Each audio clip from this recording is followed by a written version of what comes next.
ঘরে থাকা 10 টাকা গুঁড়া দুধের প্যাকেট আর হাতে যদি থাকে 10 মিনিট সময়, তাহলে দোকানের মতন তুলতুলে এবং সফটি রসমলাই আপনারাও বানিয়ে ফেলতে পারবেন আমার এই পুরো রেসিপিটা দেখে। ছানার তৈরি ঝামেলা ছাড়া এই রসমলাইটা খুবই সহজভাবে বানানো যায় শুধু 10 টাকা গুঁড়া দুধ প্যাকেট থাকলে। আমি এখানে 10 টাকা দামে 2টা প্যাকেট নিয়েছি। একটা প্যাকেটে 10 গ্রাম করে থাকে, 2টা প্যাকেটে মোট 20 গ্রাম দুধ দিয়ে আজকে রসমলাইটা আমি খুবই সহজভাবে আপনাদেরকে বানিয়ে দেখাবো এবং আমার রেসিপি ফলো করে আপনারাও কিন্তু বাসায় বানিয়ে নিতে পারবেন। এখানে আমি 1 টিস্পুন ময়দা এবং 1 টিস্পুন বেকিং পাউডার নিয়েছি এবং 1 টিস্পুন ঘি নিয়েছি। যদি আপনাদের বাসায় ঘি না থাকে তাহলে আপনারা অল্প পরিমাণে সয়াবিন তেল দিয়েও এই ডোটা সুন্দর করে মেখে নিতে পারবেন। এই তো আমি একটা ডিম ফেটিয়ে নিচ্ছি। আমাদের এই রসমলাইতে কিন্তু একটা ডিমও লাগবে। এই যে আমি সুন্দর করে ডিমটা ভালোভাবে ফেটিয়ে নেব। আর আমার রেসিপি যদি আপনারা ফলো করেন তাহলে আপনাদের মিষ্টি আর ভাঙবেও না, একদম গলবেন, একদম আমার মিষ্টির মতন পারফেক্ট হবে। এখন আমি গুঁড়া দুধ এবং ঘিটা আমি সুন্দর করে এই যে হাত দিয়ে মেখে নেব। এখন আমি অল্প অল্প করে ডিম দিয়ে দিব, বেশি পরিমাণে দিবেন না, প্রথমে অল্প অল্প করে দেখবেন ডো মাখাটা ঠিক আছে কি না। এই যে আমি সুন্দর করে হাত দিয়ে কিন্তু ডোটা সফটলি ভাবে মেখে নিচ্ছি, একদম দানাদার থাকবে না। এখানে আমার আর একটু ডিমে প্রয়োজন আছে, তার জন্য এখানে আমি আর একটু ডিম নিয়ে নিব। আপনারা ঠিক আমার মতনই অল্প অল্প করে ডিম দিবেন আর হাত দিয়ে সুন্দর করে ডোটা মেখে নেবেন। এই যে এখানে আমার ডোটা মাখা শেষ। এখন আমি 5 মিনিটের জন্য সুন্দরভাবে ঢাকনা দিয়ে ঢেকে দেব। 5 মিনিট পর ফিরে আসলাম। এই যে 5 মিনিট পর এখন আমার ডোটা কিন্তু ঠিক পারফেক্ট হয়ে গেছে। এখন কিন্তু হাতেও লাগবে না, একদম সুন্দরভাবে সেট হয়ে গেছে। 5 মিনিটের বেশি লাগলে আপনারা ডোটা কিন্তু শক্ত হয়ে যেতে পারে, তখন মিষ্টির শেপটা কিন্তু গোল হবে না এবং ফাটা হবে, তারপর রসমলাইটা আর পারফেক্ট হবে না। আমি এখান থেকে অল্প অল্প করে মিষ্টির জন্য মিষ্টির শেপগুলো ছোট ছোট করে 2 হাতের তালু দিয়ে সুন্দরভাবে গোল করে মিষ্টির শেপগুলো আমি দিয়ে নিচ্ছি। একদম ছোট ছোট করে দেবেন, কারণ এটি শিরায় দেওয়ার পর এগুলো ফুলে কিন্তু ডাবল হয়ে যাবে, তার জন্য আমি একদম ছোট ছোট করে শেপ দিচ্ছি। আর আপনাদের শেপ যেভাবে মনে চায় সেভাবে দিতে পারেন।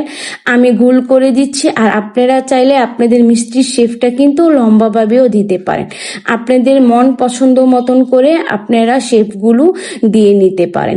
এই যে আমার দেখেন 20 টাকার গুঁড়া দুধে আমার এই রসমলাইগুলো সুন্দর করে আমি বানিয়ে নিয়েছি। এই যে এতটুক হয়েছে 20 টাকা গুঁড়া দুধ দিয়ে। বাইরে থেকে না কিনে ঘরের ভিতরে বানিয়ে নিতে পারেন স্বাস্থ্যকর মিষ্টি, এবং আমার এই মিষ্টি রেসিপিটা ফলো করে বানিয়ে নিতে পারেন। এখন আমি চলে যাচ্ছি চুলায় একটা ফ্রাই প্যানে পানি দিয়ে 2 কাপ পানি দিব। এখানে আমি 2 কাপ পানির সাথে কিন্তু আমি আবার 2টা গুঁড়া দুধের প্যাকেট নিয়েছি এবং 2টা গুঁড়া দুধের প্যাকেট দিয়েই কিন্তু আমার আজকের মিষ্টি সেরাটা আমি সুন্দরভাবে বানিয়ে নেব। এই যে 2টা প্যাকেট আমি পুরো পানিতে ঢেলে দিয়ে আমি কিন্তু চুলাতে আগুন দিইনি, চুলার জাল নিভিয়ে কিন্তু আমি দুধগুলো ভালোভাবে মিশিয়ে এখন চুলায় আমি আগুন দিয়ে নিব। এই যে এখানে আমি একটা কনডেন্স মিল্ক নিয়ে নিয়েছি, এটা আমার বাসায় ছিল, তার জন্য আমি অল্প পরিমাণে এখানে দিয়ে দিচ্ছি। কনডেন্স মিল্কটা দিলে কি রসমলাইয়ের শিরাটা খেতে খুবই ভালো হয়। আপনাদের থাকলে দিবেন, না থাকলে স্কিপ করে যাবেন। শুধু গুঁড়া দুধ দিয়ে আপনারা পরিমাণ করে বানিয়ে নিতে পারবেন। আমার ছিল বলে তাই আমি কনডেন্স মিল্কটা সুন্দরভাবে দিয়ে নিচ্ছি, দিয়ে সুন্দর করে ভালোভাবে মিশিয়ে নিতে হবে। এখন আমার মিশানো শেষ হয়ে গেল। এখন আমি একটু টেস্ট করে দেব যে চিনির পরিমাণটা কতটুকু আছে। আমার মনে হয় চিনিটা আর একটু লাগবে, তার জন্য আমি একটু বেশি মিষ্টি দিয়ে বানিয়ে নিচ্ছি। আর আপনারা যদি কম লাগে তাহলে চিনির পরিমাণ একদম কম দিবেন। আপনাদের টেস্টের উপর ডিপেন্ড করবে মিষ্টি কতটুকু হবে আর না হবে। এই তো আমি সুন্দর করে মিশিয়ে নিয়ে এখন আমি দুধটা বলক আসার জন্য একটা ঢাকনা দিয়ে অপেক্ষা করব। দুধটা বলক এসে পড়েছে। এখন দুধটা বলক আসার পর আমি ঢাকনাটা খুলে সুন্দর করে দেখে নিব। এখন আমি এক এক করে আমি মিষ্টিগুলো সুন্দর করে আমি দুধের শিরার মধ্যে আমি দিয়ে দিচ্ছি। এবং আপনারা এই দুধের শিরা দেওয়ার সময় একদম সাবধানে দিবেন, যেন একটার সাথে যেন আরেকটা না লেগে যায়। আর এই দুধের শিরাটা আপনারা চাইলে ঘনও করতে পারেন বা পাতলাও করতে পারেন, এটা ঠিক আপনাদের উপর ডিপেন্ড করবে। এই যে আমার রসমলাই সবগুলো দেওয়া শেষ, এখন আমি সবগুলো একটু আলতো হাতে লাড়িয়ে দিব। লাড়া দেওয়া শেষ হওয়ার পর এখন আমি আবার ঢাকনা দিয়ে 5 মিনিটের জন্য আমি ডেকে দিব। এবং আপনারা ডেকে দেওয়ার পর আপনারা কিন্তু দূরে যাবেন না, চুলার কাছে থেকেই কিন্তু করতে হবে। আর চুলার হিটটা থাকবে একদম হাই হিট দেওয়ার পর 2 মিনিট পর পর কড়াইটা ধরে আপনারা সুন্দর করে একটু লেড়ে দিবেন। আর ঢাকনাটা খুলে দিবেন, যেন হাই হিট যখন আছেন দুধগুলো উতলে যাওয়ার সম্ভাবনা আছে, তার জন্য একটু পর পর ঢাকনা খুলে দিবেন। আর তখন দুধগুলো আবার নিচে চলে যাবে। আমি এইভাবে ঠিক 10 মিনিট রসমলাইগুলো আমি জাল দিয়ে রান্না করে নিব। এই যে আমার রসমলাই কিন্তু ফুলে কিন্তু ডাবল হয়ে গেছে।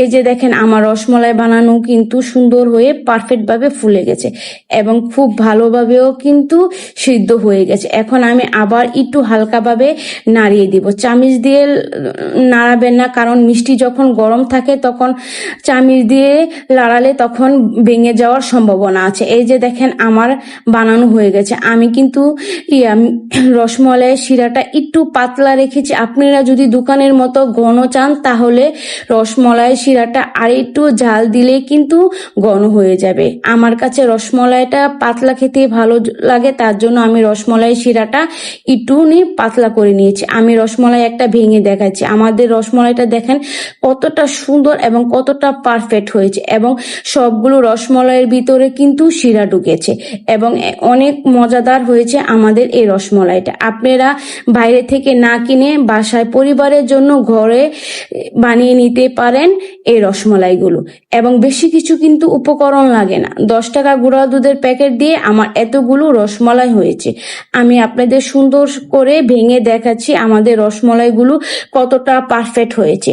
এবং পারফেক্ট হওয়ার পর এখন আমি সুন্দর করে একটা খেয়ে দেখাচ্ছি। আর আপনাদেরকে বলছি, যদি শিরাটা যদি ঘন চান তাহলে কিন্তু শিরাটা আর একটু বেশি জাল দিয়ে নিতে পারবেন। এবং আমার রেসিপি দেখে কে কে বাসায় বানিয়েছেন প্লিজ একটা কমেন্ট করে জানাবেন। আমি আপনাদের সবার কমেন্টে রিপ্লাই করি, এবং কোনো জানার থাকলে অবশ্যই আমাকে কমেন্টের মাধ্যমে জানিয়ে নিতে পারেন। সবাইকে ভালোবাসা এবং সবার জন্য দোয়া রইল, এবং আমাকে একটা লাইক, একটা ফলো, একটা সাবস্ক্রাইব করে যাবেন, আমি নেক্সট ভিডিওর জন্য উৎসাহিত হই। এবং আমার রসমলাইটা খুবই পারফেক্ট এবং খুবই মজাদার হয়েছে। এবং আপনারা যে যেখান থেকে দেখছেন আশা করি সবাই ভালো থাকবেন এবং সুস্থ থাকবেন, এবং সবার জন্য শুভকামনা রইল এবং সবার জন্য দোয়া ভালোবাসা রইল। আল্লাহ হাফেজ।